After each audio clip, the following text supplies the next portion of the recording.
See, we are dealing with present continuous tense. I've given you sentences, the structure and the sentences with the examples of present continuous tense, of positive sentences of present continuous tense and negative sentences of present continuous tense. In this video, I will give you the structure of interrogative sentences that come in the category of present continuous tense. ठीक है? तो आइए देखते हैं, पहले इसका structure समझते हैं. स्ट्रक्चर समझने से पहले एक चीज ये समझ लीजिएगा कि आई के साथ आपका लगेगा एम, ही, शी, इट और कोई भी सिंगुलर चीज है, एक चीज है, उसके साथ आपका लगेगा is. Alright, you, we, they और कोई प्लूरल चीज है उसके साथ आपका लगेगा are. Why I am saying this, why I have before beginning the video, why I am giving this, because in present continuous tense, when you will formulate the sentence in the form of question, your sentence is going to begin with these helping verbs only. कहने का मतलब है जब present continuous tense की बात होगी और आप questions formulate करेंगे तब शुरुआत आपके सवाल की इससे ही होगी, is, am, are से.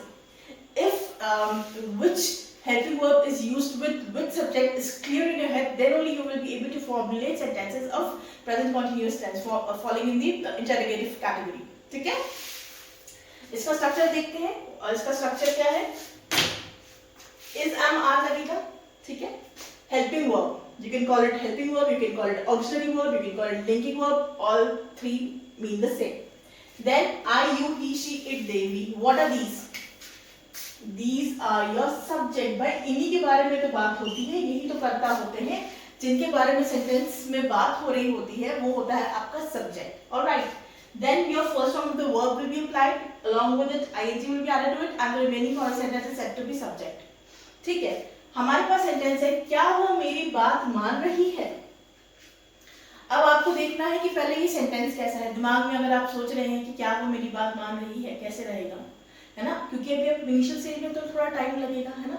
तो आप हेड में सोच रहे हो कि मान रही है लगा, that means this sentence or this question falls in the category of present continuous tense. So how are you going to begin? आप सोचेंगे इसमें सब्जेक्ट क्या है, क्या वह मेरी बात मान रही है ना, उसके बारे में बात हो रही है. वह रही है लगा है, दैट मीन्स लड़की है ना, रहा होता तो लड़का होता, तो यानी यहाँ आ गया आपका she who happens to be the subject. आपका सब्जेक्ट ये हो गया. ठीक है, बात मानना ये आपका क्या है, what is this, this is a verb, है ना. सेंटेंस में जिसके बारे में जो कर्ता जो कार्य कर रहा होता है, दैट इज वर्ब, एक्शन. ठीक है, बात मानने को हम आप बोलेंगे अग्री.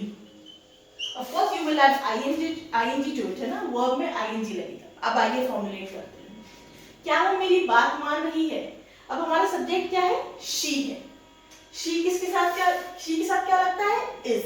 तो आपका क्वेश्चन कैसे फॉर्म होगा, इज आ गया ना, is she agreeing with me.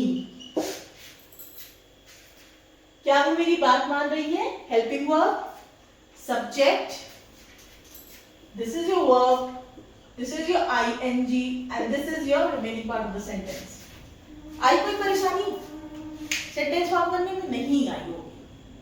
ठीक है, if the structure is clear in your head then I don't think you will have much difficulty. Okay, even if you are beginner. क्या हम वही गलतियां दोहरा रहे हैं, है ना.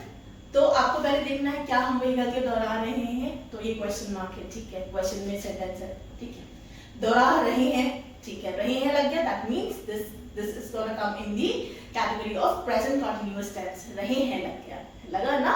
अब आपको क्या देखना है कि हम इसमें वर्ब, इसमें सब्जेक्ट क्या है, किसके बारे में बात हो रही है, हम, दैट मीन्स वी. ठीक है, गलतियां दोहराना, दैट मीन्स रिपीट करना, दिस इज योर वर्ब. ठीक है, अब मैंने आपको बोला था कि आपका क्वेश्चन किससे बनेगा, हेल्पिंग वर्ब से फॉर्मुलेट होगा या हेल्पिंग वर्ब से स्टार्ट होगा. तो आइए कैसे होगा, वी के साथ क्या लगता है, वी आपका कहाँ है, ये आपका V. So your question will form like are we your verb, you have to add ing to it. Are we repeating those mistakes?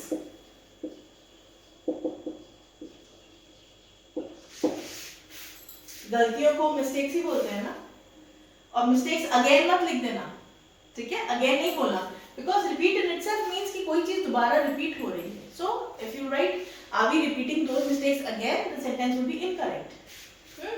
Moving to sentence number 3, क्या वह सच में धर्मा की मूवी कर रही है? ठीक है, सर क्या वह कर रही है, तो ये गर्ल हुई और ये हो गया शी. ठीक है, मूवी करना, डूइंग मूवी या acting, whatever verb suits you. ठीक है, जो भी वर्ब या वोकैबुलरी आपको आती है दोनों ही सही है. एक्ट भी लिख सकते हैं आप, डू भी लिख सकते हैं आप, है ना. So let's formulate the question. She के साथ क्या लगता है? इज. ठीक है, इज शी सच में really act?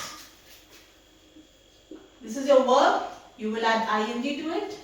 Is she really acting in Dharma Productions या Dharma movie? ठीक है, देखिए कितना इजी हो गया फॉर्मुलेट करना, हुआ ना इजी. क्या वह सच को दबाने की कोशिश कर रहे हैं? अब देखिए वे हैं, ज्यादा लोग हैं, that means they, and this is going to be your subject. ठीक है, सच को दबाना, फिर वोकैबुलरी का काम है. सच को जब दबाने की बात होगी तो वोकैबुलरी क्या इस्तेमाल करेंगे? सप्रेस. ठीक है, सप्रेस, सप्रेस. ठीक है, तो क्या वो सच को दबाने की कोशिश कर रहे हैं? दे के साथ क्या लगता है? आर. ठीक है, तो आप लिखेंगे आर दे, कोशिश करना, trying to suppress the truth, या आप लिख सकते हैं are they suppressing the truth. Both the sentences are correct. ठीक है, कोशिश करने को मैंने यहाँ वर्ब बना दिया, और आप सप्रेसिंग भी लिख सकते हैं, are they suppressing the truth. Okay, now last sentence, क्या वह सबकी चापलूसी कर रही है? है ना, तो देखिए रही है मतलब this is an example of present continuous tense and this sentence will fall under the category of interrogative sentence. ठीक है, क्या वह सबकी चापलूसी कर रही है? वह रही है, दैट मींस शी है. शी के साथ क्या लगता है? which helping verb will come along she? Is she buttering everyone? ठीक है, एक और वर्ड देती हूं चापलूसी करने को. You can also say is she flattering everyone. एक और वर्ड देती हूं, is she trying to please everyone.